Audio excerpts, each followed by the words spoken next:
Welcome to the Chief Endurance Officer Podcast. I'm your host, Greg McDonough. Each week, we hear real time stories from athletes and CEOs on how to maximize performance through an endurance mindset. Let's get started.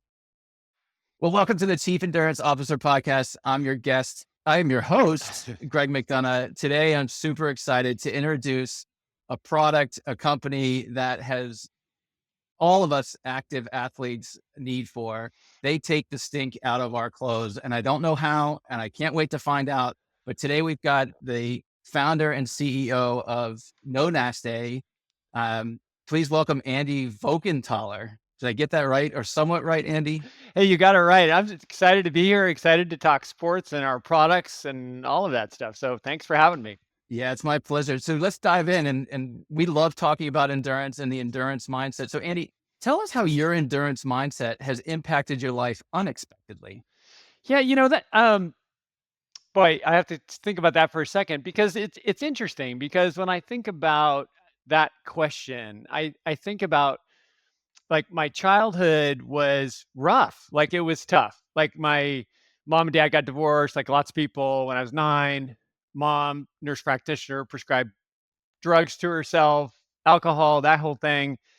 And I think, at that moment in time, a brother and sister and all of that, you have choices to make. As a good student, I did well, whatever.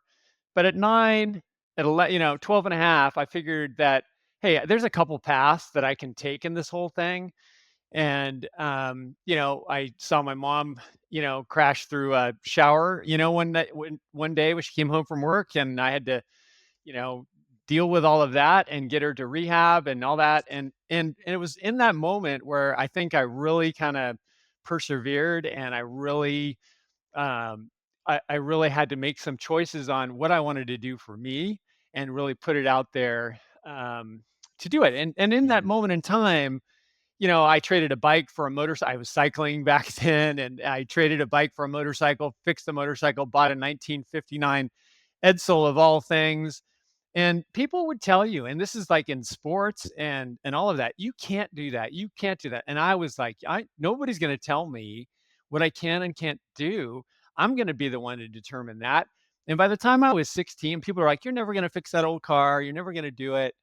By the time I was 16, I drove that car to the National Edsel Show in Portland, Oregon, and won Best of Show. And I'll tell you, I still have that car today. I have a car collection. I still have that car today. It's on my phone actually, it's sitting there on my phone, and it's one of those things where that kind of prepped me. I was always an athlete, always, pushing through. And I think that honestly, as I got into sports later on, I was competitive water skier, barefoot water skier. I ran tons of marathons. I Ironman, all of that stuff. I think because I went through a lot of stuff, and I think in sport, you have to go through a lot of stuff to excel and to at least enjoy sport. That's kind of the thing that unexpectedly, like, it's made me a stronger person. It's made me think about things different. It's made me take pause and grace with people and things. That's kind of, I guess that's the long way around the block answering that question. I hope that was, what you were looking for in the answer there. Yeah, 100%. And it's amazing how much of our childhood sort of sets the path to where we are as adults and where our career ends up. But you only really figure that out when you look backwards Yeah. and it's like, oh, that was a straight line, but it was really confusing. Yes. Andy, I'm curious, is there any particular race or event that you were having a tough time or even just feeling fantastic that you reverted back to sort of that childhood moment and said, I can get through this? Is there any favorite story that you have? there's there's so many stories like that. So many. And you as an athlete, this is to be true. Like I could pick a ton of them. Certainly in Kona Ironman, there's issues that are going on with you there and things that make you humble, right? I think in Alcatraz, I think that is such an interesting one where I did get caught in a current. And one of the things that I've always loved, and you being a swimmer, it's funny because people either freak out with people all over you, and the chaos of the swim. I'm not like that. I love that. I think it's like I laugh about it. I enjoy the panic of stuff going on around you, and finding that path of water to kind of get through, and figuring it out, like just figuring it out. And in Alcatraz, like I mean, I it was one of those races where they said, hey, the captain of the boat said it was an ebb tide, and the race director said it was a flood tide. Well, what the hell are you going to do? So it's like you either go down the middle, and which is what I did, which was kind of the wrong path to do it. I got stuck in a current, and it's one of those moments as I came into aquatic park. That's where we ended up, running or swimming through aquatic park, and as I got closer to the pier, I couldn't tell if I was on one side or the other of the opening, and unfortunately, I was down downstream of it, heading towards the Golden Gate Bridge, right? And it's in that moment where I could see people to my right that were figuring it out, like trying to grab onto things and try to figure out, look for the life raft, look for whatever. And I think about it, like my childhood, like shit, there wasn't a life raft. I had to figure it out. I had to figure it out. And in business and in life, if you keep your head about things, if you get some perspective and you take a different angle and a different approach to it, and you work your way through it, you'll be okay. You'll find your way through and get through that current, and ultimately through that turbulent water, and find smooth water again. I truly believe that. And it does. I mean, there's so many, Greg, so many flashbacks of childhood stuff. It's like, oh, kind of gets me going right now. It's like, it's amazing. So that was probably one of them, Alcatraz for sure. And we chatted a little bit before hitting record, and that is one of my favorite races. And I've done the escape from Alcatraz twice. Yeah. And the first time I nailed it right from the boat to the shore. And the second time I was convinced that everybody else was wrong. Yes. And I don't know, 30 minutes into the swim, I'm just by myself. Yeah. And I'm like, I could barely see land. I'm like, where am I? Exactly. But you figured it out, right? Or, ultimately you got to shore. No, clearly, right? Um, I'm curious also around, you mentioned business and how applying those principles to business um, has sort of helped you along that entrepreneurial path. Can you go into a little bit more detail of some of the bumpy roads that you've Yeah. endured, or just talked a little bit more about that? Yeah, absolutely. I mean, I think, yeah, I'm like the serial right? I mean, I've done it several times. And I don't know what, there's always like, I mean, it's interesting because there's people that have like, everybody has really good ideas, right? Every single one of us on the planet has probably good ideas. A lot of them bad ideas, but we all have good ideas. But it's a matter of like taking that idea and actually making it into a product. Like is the whole challenge of things. When I think about Nonaste, I think about I started a company in endurance sports for race medical called Race Guards, like lifeguards, and that was a give back after I sold another company to the sport, and it was more fun than it was something as to make tons of money at. But you still go through these challenges along the way, and whether it's I'm fortunate in the fact that I worked with a bunch of brands: General Motors, Nabisco, Mott's, DuPont, Teflon, all this doing corporate trademark licensing, and I really had some perspective of big corporate stuff and some of the things that go on.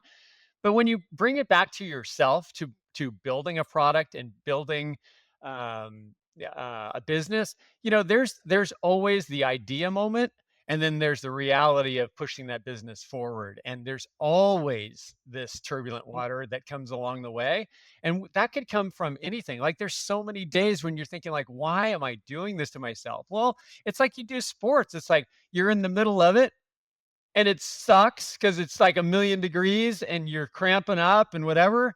But when you get to the finish line, that's pretty epic. I get goosebumps right now thinking about going, being at the finish line. So there are so many different things. And I think about No Nasty right now because that's my biggest focus right now as we spin this thing up. And I'm so excited about what we're doing.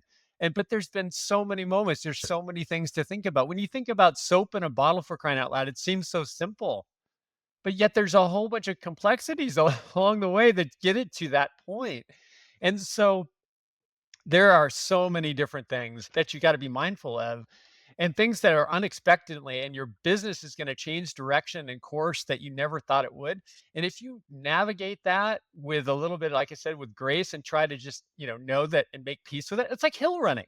Like, I love Mm. hills, but the only reason I love hills, and people are like, "Well, how do you love hills?" Well, I love hills because, like when you get to that top, it is just so epic. But going through it, if you make peace with the hill, you put it in granny gear. You don't need to look up right now. Just granny gear it. Just make peace with it. Just go with it. Eventually, you're gonna be on top.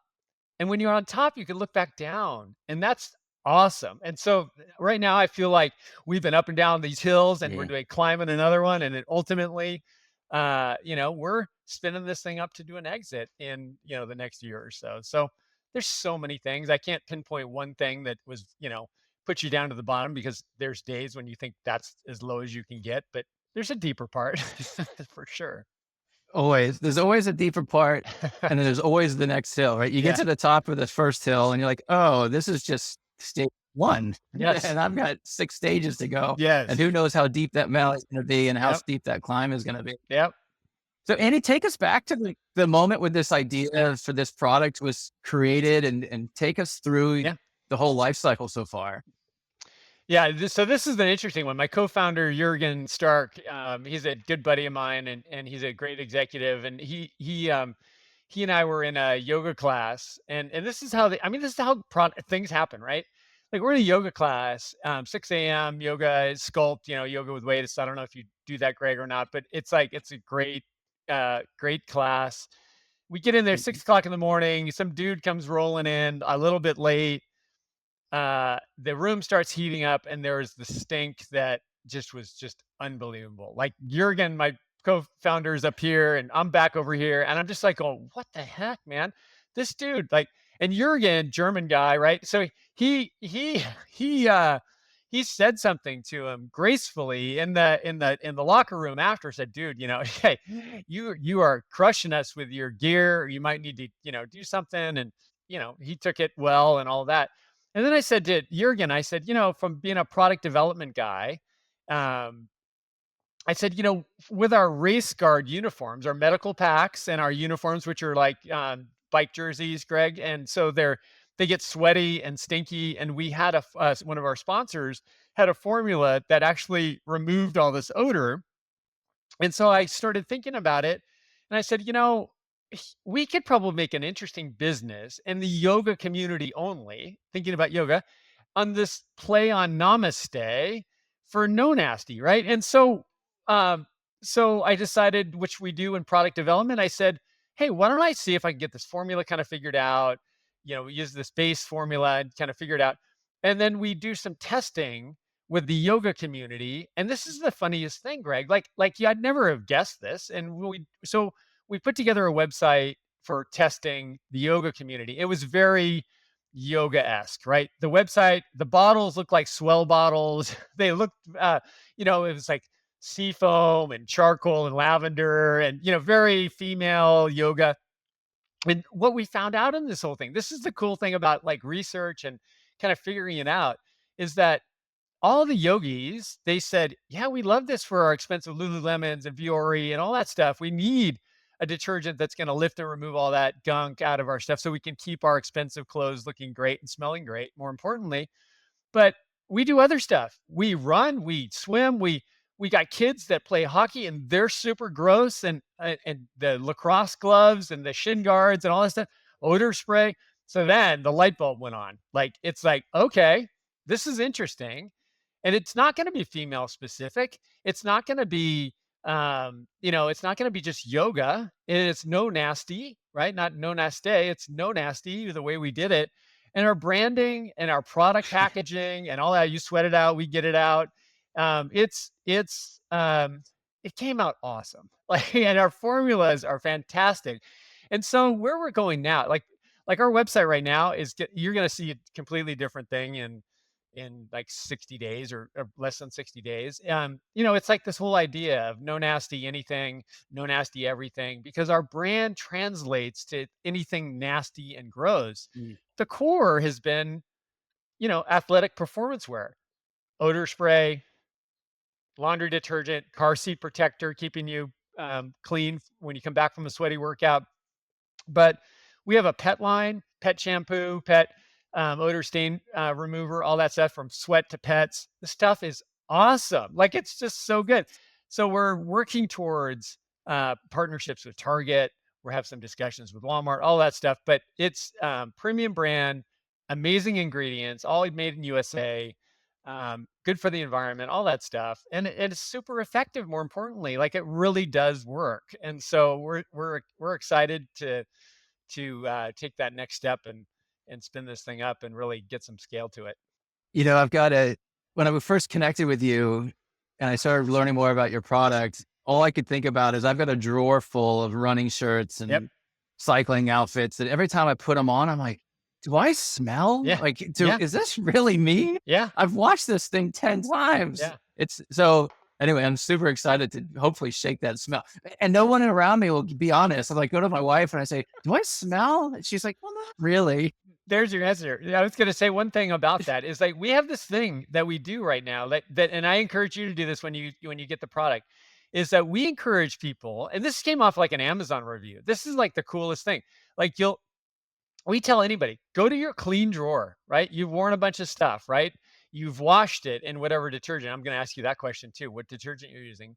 But go grab it, your clean stuff, put it in a sink, put some warm water in the sink, whatever, pour some Nonaste in, like a little, couple capfuls of it, swish it around for 20 minutes. And the gunk that comes out within 20 minutes in there, you will be amazed. This is your clean stuff. This is clean stuff. So what makes it different, what makes our product completely different is the fact that like Tide and those kind of products, they leverage fragrance to make you think it smells good coming out of the washing machine, but yet it traps all that residue and the fragrance in Mm, your synthetic fabrics, right? Because it's very tightly woven. And so, what No Nasty does, we leverage enzymes, plant-based surfactants, all of that stuff to actually lift it away from the fibers, and then in the wash cycle, keep it away from it from going back into it. So you keep it away, and that's what makes it clean. It's like it smells clean. It doesn't smell like flowers or whatever. It just smells clean, and it will perform better. Like it's going to take a few uses, to get all that residue and gunk out. So like your first use is not going to be like, oh wow, it's like back to perfect. You're going to need to wash it a few times to get all that stuff out. But I'm telling you, it is the best at all that stuff. So you will have exactly that kind of problem. What detergent are you using right now? May I ask? yeah, of course. I think it's called Sheets. It's like it was one of those um what's that show? Shark Tank? Shark Tank. It was one of the Shark Tank products that we got hooked on, and it feels better than the big plastic bottle of Tide that's sitting in the cabinet. Um, but yeah, I think it's called Sheets. Is it literally the sheets and you break it off and you throw it in? Yeah, exactly right. Okay. So real quick on that one, just a side note on that one is that people think that those sheets are like eco-friendly. And pods are terrible because you have the microplastics, right? They've got the micro that goes into the ocean water and all of that stuff. Right. The sheets, people think, oh, I'm so eco-friendly. These are great. It's awesome, but it's not. They use the same binding materials. They use the same binding material. It's the same microplastics that are in the sheets that are in the pods. So it's not eco-friendly by any means. So people give us a little bit of grief about the fact that it's liquid laundry detergent and it's in a plastic bottle. It's recyclable. It's HDPE, so it's really highly recyclable. But honestly, all that other stuff, A, it's not as effective, and B, it's still pushing all that the microplastics back into the ocean. So either you kill a fish later, while the bottle floating around in China, or you kill it sooner with the microplastics going into it. So you take your pick. Yeah, very good point.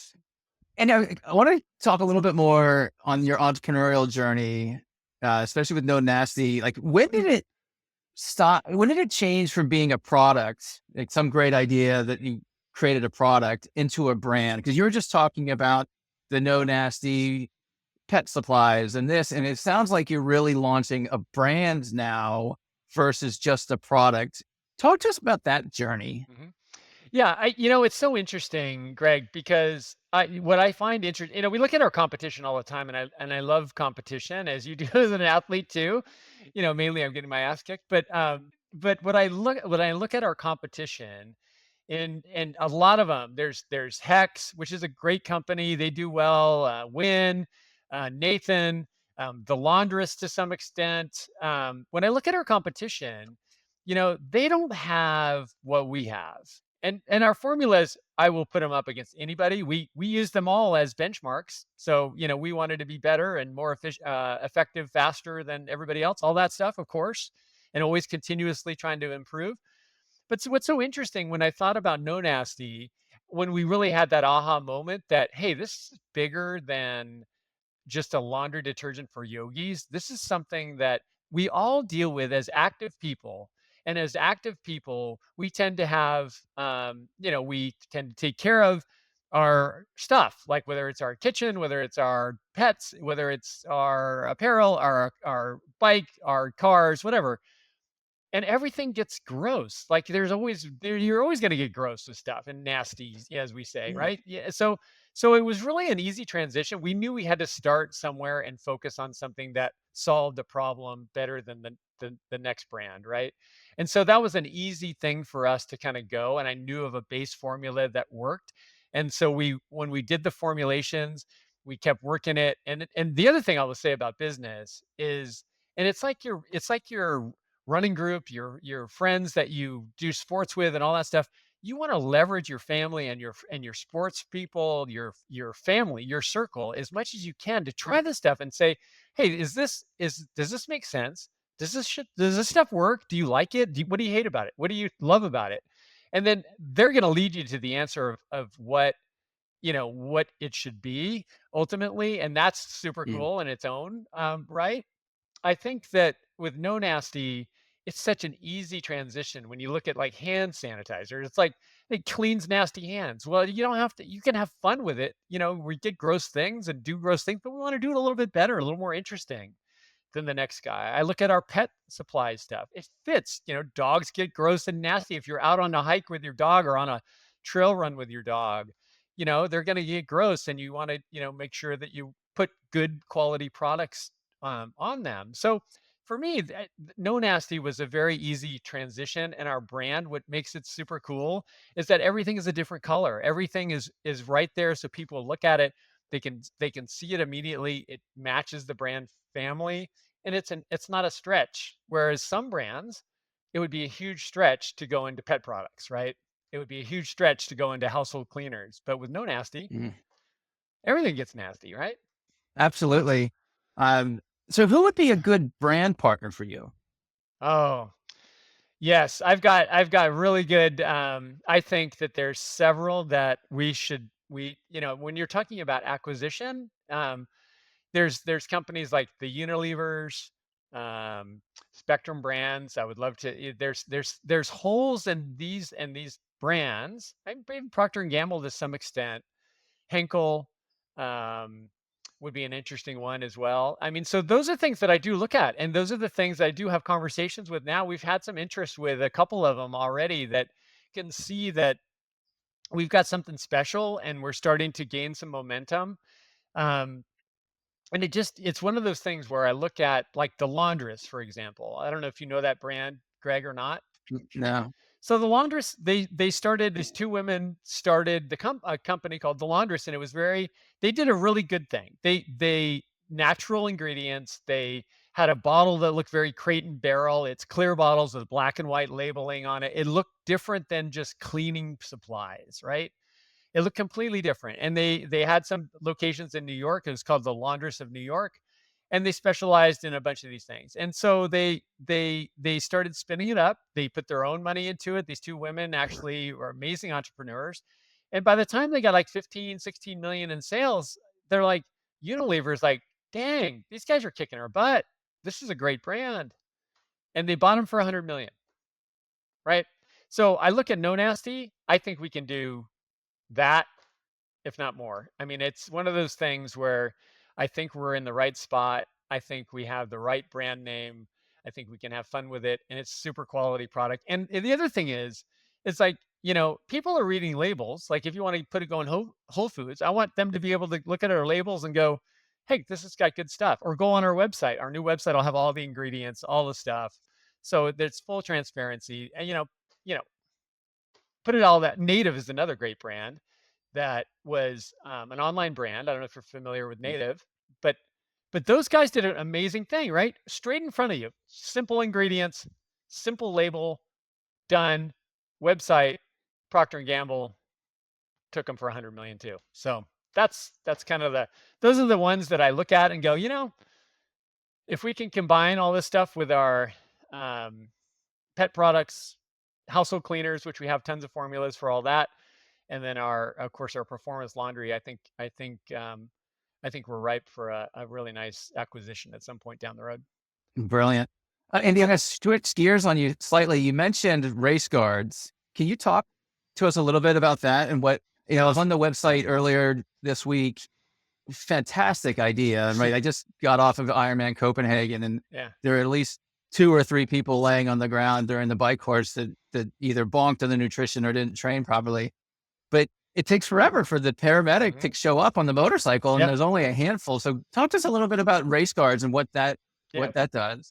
Yeah, so race cards was one of those things. I was at that point where we had built a direct to consumer life insurance company. I'd brought in AIG. We sold our company to AIG in 2006, but we had to stick around and hang out for a while. No, 2007 is when we sold it, and in 2008 is when you know the stuff hit the fan with AIG and the whole financial crisis back then. And so it was just one of those moments, Greg, where I'm like, you know, I'm so grateful. I've seen so many things happen out on the course of whether it's a marathon or a triathlon, whatever. There's people that need things along the way. And granted, most of the time it's simple things, blisters, cramping, you know, general bonking, all that stuff. But I had a guy die next to me on training when I was training for Ironman. I did a race in Palm Springs. Dude gets out of the water same time as I do. We're changed. I'm getting my helmet on, and the guy just kind of falls backwards into my hands, right? And I get him to the ground. There was a paramedic, fortunately. Wow. However, paramedic jumps over the fence. I get him to the ground. He was still conscious at that moment in time, trying to understand what his needs were at that point.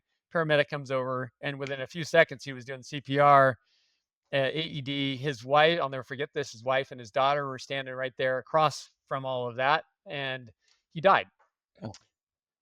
And so, you have those moments. I have goosebumps in a bad way right now, and that was a moment that I looked at and I said, all this stuff, right?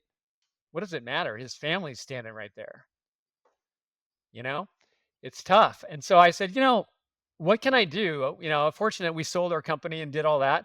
What can I do to give back to the community? I said, what if we had this idea? And of course, in your running circles and your triathlon circle, you got a bunch of people that you're racing against all the time, right? And they're good people. And it's like, and a lot of them are doctors and paramedics and all this stuff.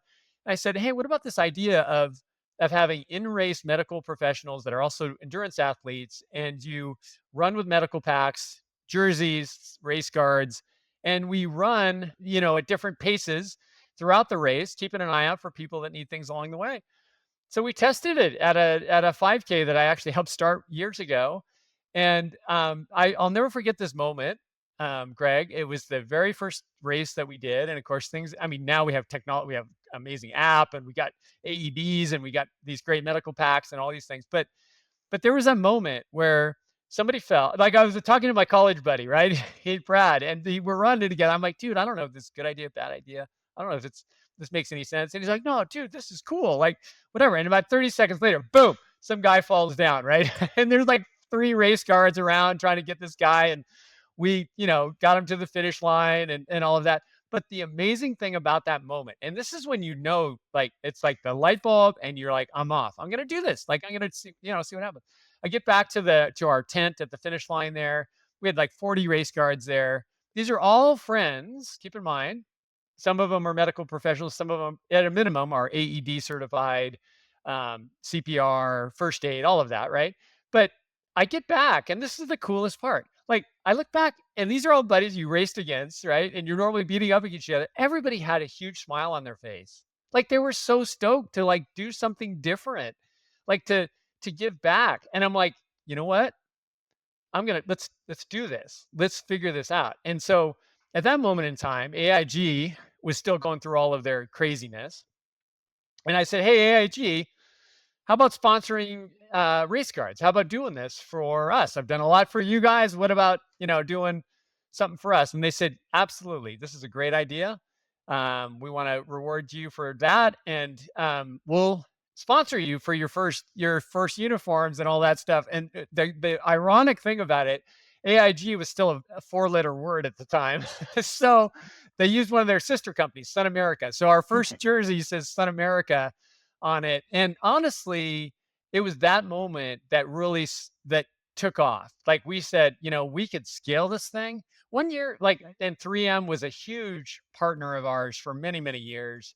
And we crushed it with those guys, the Ace brand, Futuro, and NextCare brand. And we did, like, one year we did close to 70 races across the country. COVID kind of pooches things, obviously, but it was one of those things where we saved a guy's life. His name is Ron Tram. You probably see a video on YouTube. I'll send it to you if you're curious. But uh, Ron had a heart attack at mile like 11 and a half at half marathon, rock and roll half marathon in Dallas. And our race car medical director, Laura Dowd, she had to do CPR on him, right? Well, that moment, that guy, 40 some years old, we saved his life. Yeah, we've done that several times.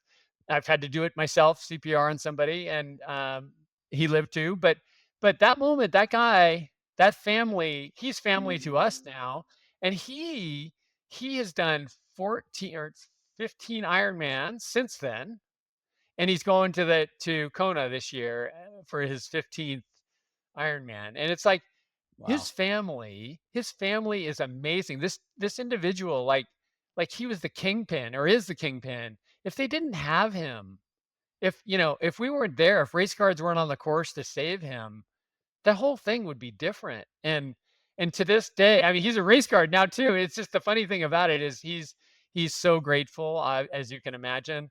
And for him to go from being dead to essentially doing all these Ironman triathlons, it's really kind of funny to see him. I'm like, now it's like almost like, Ron, dude, like, how many are you gonna do? Like, this is just ridiculous, I mean, give your heart a little bit of a break. But that's kind of race cards in a nutshell. And it's like one of those things where, like, we had a race this past weekend, the San Diego Half Marathon, and we had a guy that went down. He had 106 temperature. I mean, like, if we weren't there, that dude could be burning it up, right? So it's really, really important. I'm so focused with Nonaste, like, so race guards is just an easy thing for us to do. We had 1,300, well, we still do 1,300 race guards across the country, so we could scale it if we wanted to. Um, back up to where we were again, if not more. But I got to focus in on doing what's easy for me at this point in my life, with getting No Nasty out the door and all that. But that's race cards in a nutshell. It's awesome. People are great. These are all people that, by the way, that you all want to, yeah, you want to go have a beer with, right? They're super cool people. So is it the race director that hires Mhm. the race guards, or are you literally like signing up for, like me, if I go through the qualifications and become a race guard, and at my next race I just decide to wear my No, medical stuff just in no, case? nope, Is it nope, nope, like, nope. who sort of drives the show on that? Well, we drive the show with that, right? And you cannot, if you're a race guard, you can't just strap on your gear and go. It's very, very coordinated. Good. It's very coordinated with the medical director, the race director, all of that, right? So we all have, we have uniforms, our medical packs, all of that stuff, the training, the app that we use, that we built. It's really, really cool. Like, every race should have race guards. There's no question. Every 5K, every Ironman, whatever. I mean, Ironmans are tougher to do, as you can imagine, logistically. We've done a couple half Ironmans and things, but it gets a little bit complicated, as you can imagine. But it's such a good thing. It just it's it needs the right, the challenge with it, frankly, is if you don't own the assets. And this goes to like rock and roll. They loved us, right? They were like, dude, can you get us to? We're trying to sell this thing way back when.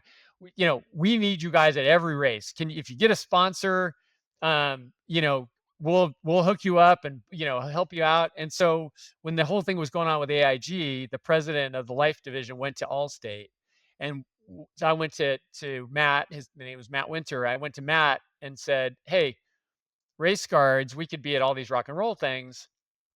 And they said, "Great." Rock and roll said, "Awesome. We built these jerseys with the good hand, the two hands and all that stuff." And it was $1 million deal. Frankly, this is brand new. Like, we were just starting. It was $1 million deal.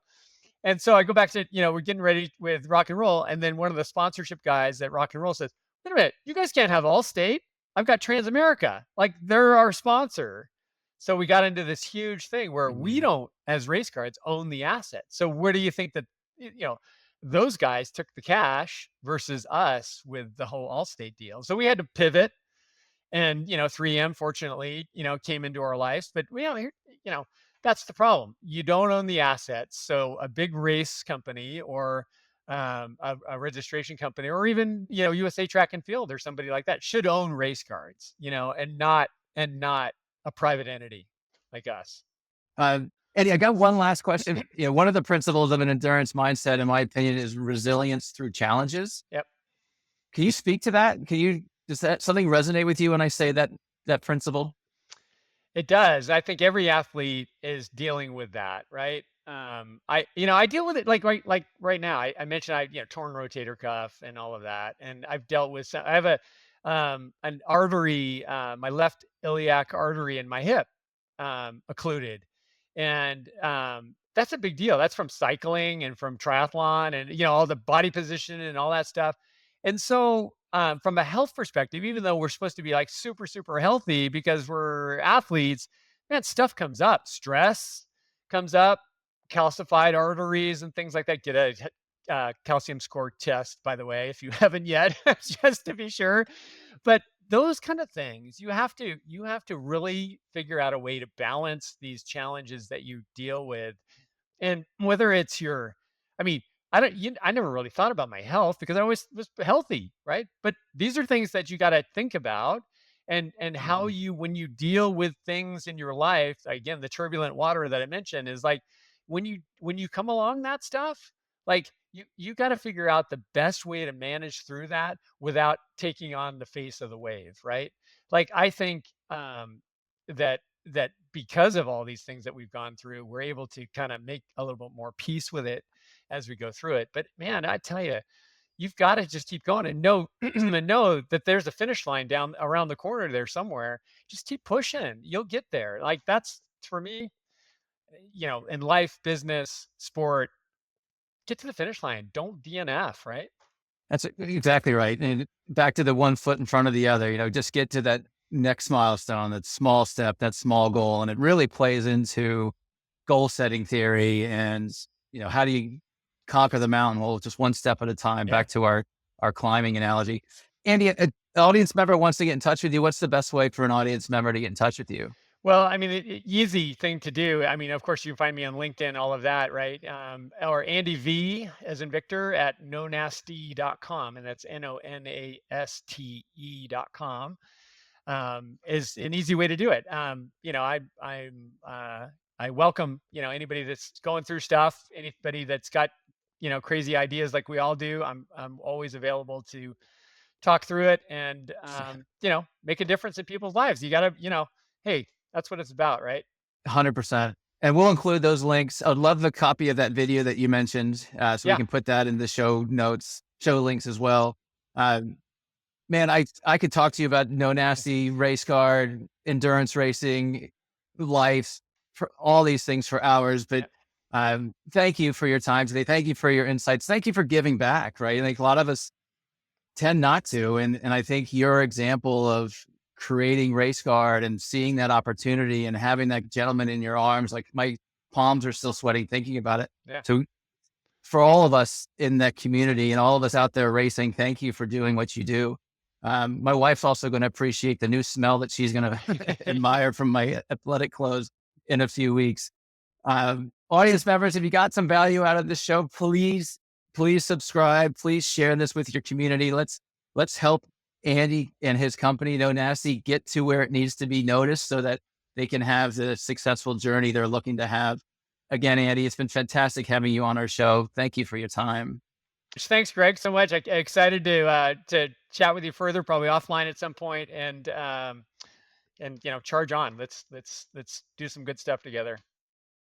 Thank you for tuning in to the Chief Endurance Officer podcast.